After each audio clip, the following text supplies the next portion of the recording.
Do you get a lot of stiffness or back pain?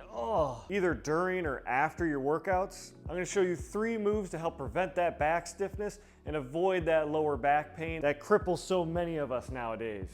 So the first thing we're gonna do is reduce some of that lower back stiffness by opening up or expanding the backside here, because most back pain comes from what we call an extension compression stabilizing strategy, where we want to crank into our back for support, which leads to compression, could lead to disc injuries, and a whole host of other issues. So to start opening up that backside first, we're going to start in this quadruped, and we're going to simply rock back into what we call like a child's pose position, and then we're simply just going to rest our head and try to melt away any tension that we feel.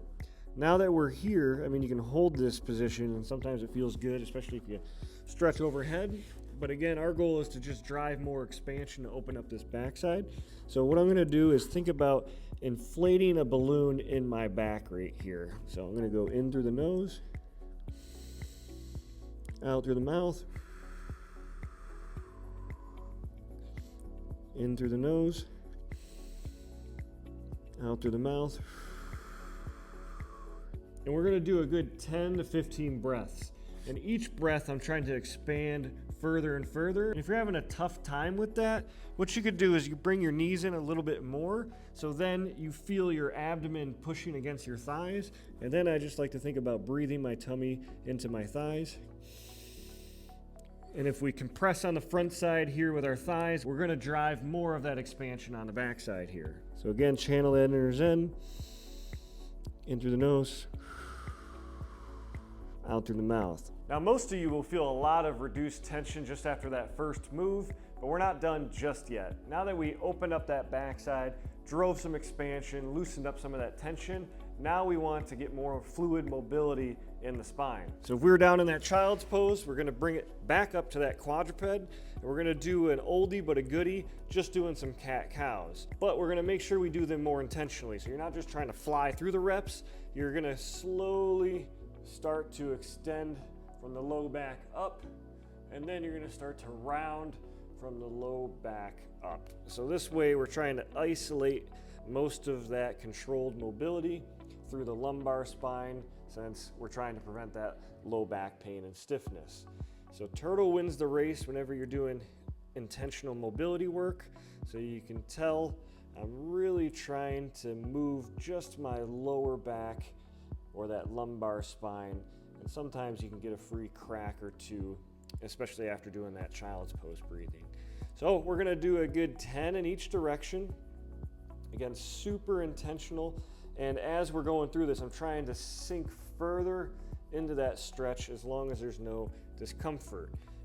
If you have any discomfort, don't be a hero, just stay within your happy zone. But if this is a stretch that your back is craving, it should start to loosen up as you do more reps.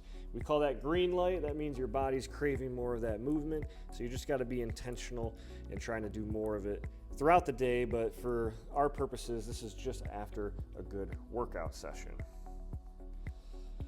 So we're just gonna finish up our 10th rep here, again, trying to round, feel a really good stretch there, and then bring it back to our neutral. So there's number 2. So we open up the back side with our breathing. We restored some flexion and extension range with our cat-cows.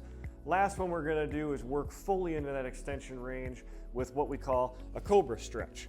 So if you've done yoga before, you've probably done this move where you start in a push-up position, but instead of pushing up your whole body, you keep your hips on the ground and then slowly start to peel your chest and then abdomen off the ground. So this is a really, really good stretch for the low back. Now, if you have a lot of tension or even pain, you might get a pinchy sensation in the back. If so, don't be a hero, just stay within that safe range. Even if it's just right here, something's better than nothing.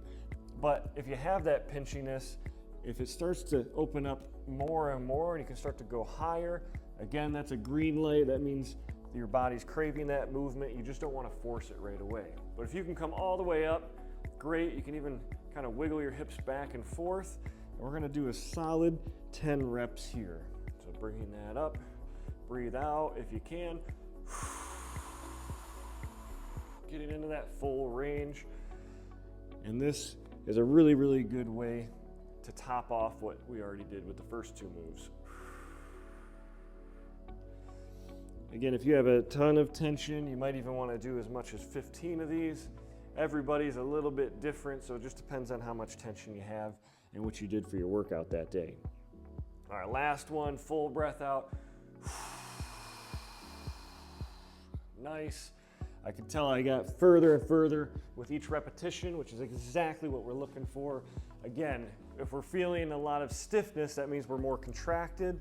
So we help loosen up tension and restore range of motion within the spine. And this is an absolute non-negotiable, whether you're doing something like a deadlift or a squat, or you're doing an upper body day, you should always do a spinal cool down at the end of every workout. If not, you'll end up seeing someone like me in person. And the best cure for low back pain is prevention. So trying to avoid it from ever starting, which is super important as we get older. So if you're in your 30s and 40s, you're still working out consistently, but you're not carving out just 5 minutes at the end of a workout for a cool down like this, then let's just say you're asking for that back pain that's coming right around the corner.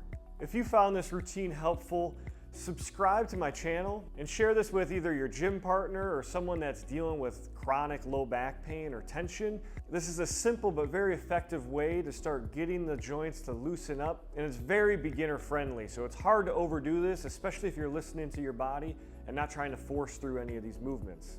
Are you also dealing with some tight hips? Then check out this video to see how I open up my hips before every workout.